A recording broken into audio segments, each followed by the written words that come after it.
नमः संस्कृताय मित्रों, मैं टीम स्टार क्लासेस से आशीष तिवारी एक बार पुनः आप सभी लोगों का हार्दिक स्वागत करता हूं। साथियों, आज हम समास का अंतिम भाग बहुब्रीहि समास आज आपके सामने लेकर उपस्थित हुए हैं। चलिए आज इसके बारे में हम सब अध्ययन करते हैं। तो इसका सर्वप्रथम हम देखते हैं परिभाषा क्या है। जहाँ पर दो या दो से अधिक पद मिल करके जब किसी अन्य पद के अर्थ की जो है विशेषता बताएं। ध्यान से समझिएगा, जहाँ पर दो या दो से अधिक पद मिल करके जब किसी अन्य पद के अर्थ को बताते हैं, मतलब अर्थ का मतलब वहाँ पर विशेषता, तो वहाँ पर बहुब्रीहि समास होता है। क्लियर। और यह जो है आपका बता दें ये दो प्रकार का होता है। पहला समानाधिकरण, दूसरा है व्यधिकरण बहुब्रीहि समास, और एक और है आपका तुल्य योगी बहुब्रीहि समास। तो तीन है, तो यहाँ पर इसको कट कर लीजिएगा, तीन है। क्लियर। चलिए अब आगे देखते हैं। पहला आपका है समानाधिकरण बहुब्रीहि समास। इसमें दोनों पद प्रथमा विभक्ति में होते हैं। इसमें दोनों पद प्रथमा विभक्ति में होंगे और विग्रह करते समय यद सर्वनाम का हम प्रयोग करते हैं। इसके 6 भेद हैं, ठीक ना। तो उसमें प्रथमा को हम छोड़ देंगे, ठीक ना। और इसमें द्वितीया, तृतीया, चतुर्थी, पंचमी, षष्ठी और सप्तमी का हम प्रयोग करते हैं।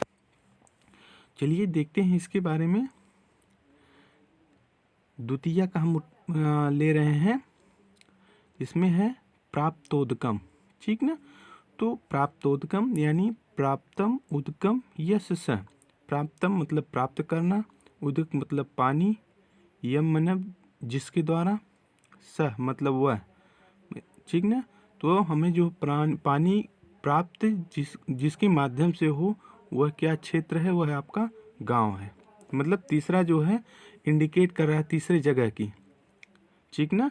मतलब आप बहुब्रीहि समास में दो पद समान होंगे या उससे अधिक होंगे, ये दोनों जब मिलकर किसी अन्य व्यक्ति की जो विशेषता को बतलाएं, वहाँ पर आपका बहुब्रीहि समास होता है। क्लियर। तो पानी का प्राप्त होना होगा जहाँ पर, वह क्षेत्र क्या होगा, तो वह गांव होगा। क्लियर। और तृतीया में देखते हैं हम उत्तीर्ण पद, माफ कीजिएगा उत्तीर्ण परीक्षा। ये आपका शब्द है उत्तीर्ण परीक्षा, तो इसका होगा उत्तीर्ण परीक्षा मया श, ठीक ना। तो ये जो है शब्द मया जो है छात्रा के लिए आया है, ठीक ना। और यम जो है ये आपका नपुंसक लिंग में गांव के लिए प्रस्तुत हुआ है। क्लियर। तो परीक्षा पास की जा रही है जिसके द्वारा, वह है एक छात्रा, यानी तीसरे पद की जो है प्रधानता यहाँ पे हो रही है, वो हो गया उत्तीर्ण परीक्षा।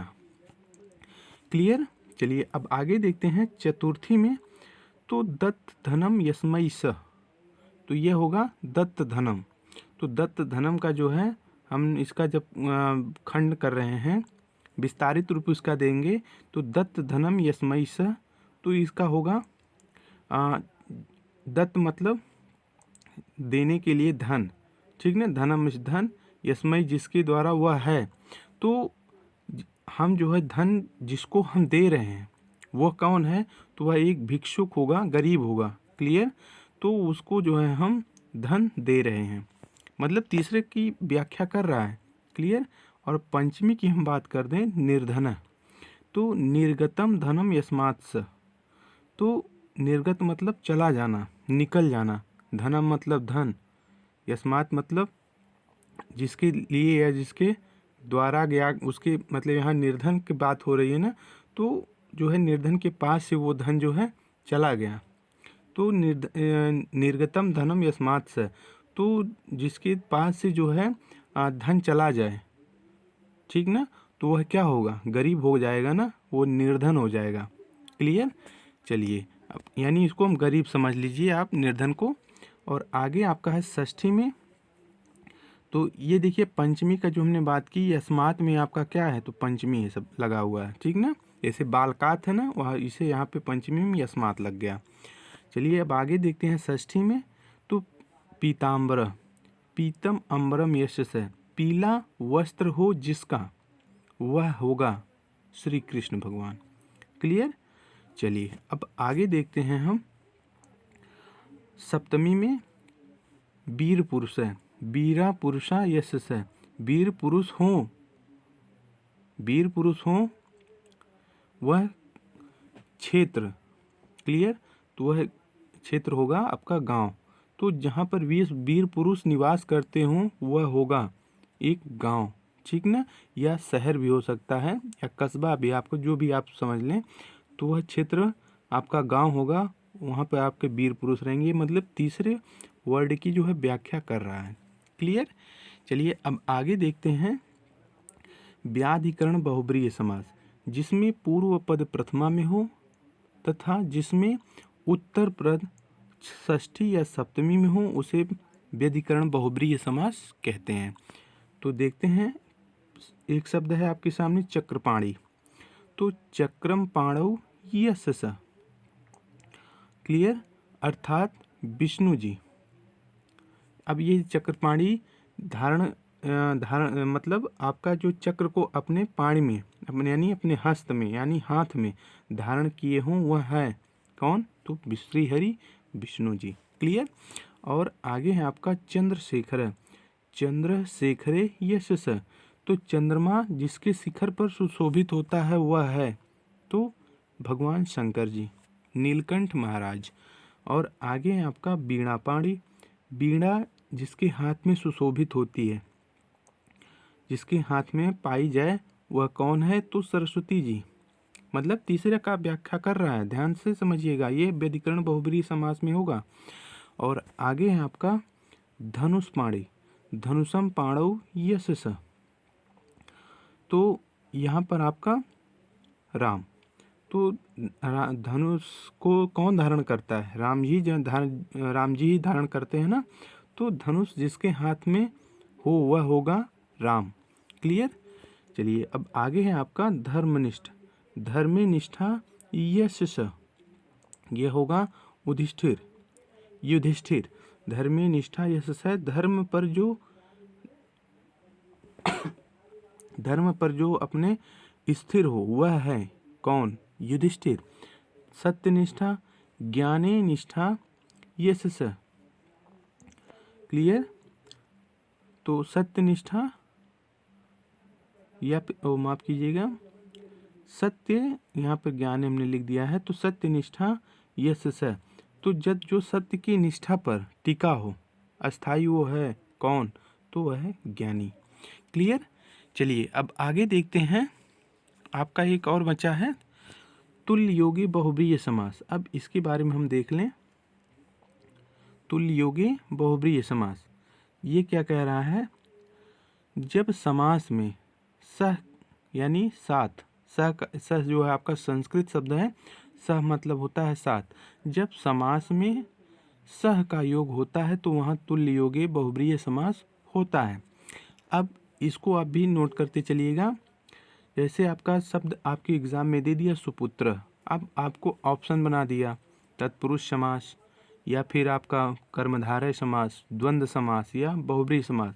तो सुपुत्र में आपका कौन होगा, तो ये चीज़ आपको ध्यान में रखना होगा, पुत्रेण सहितम यानी पुत्र के साथ।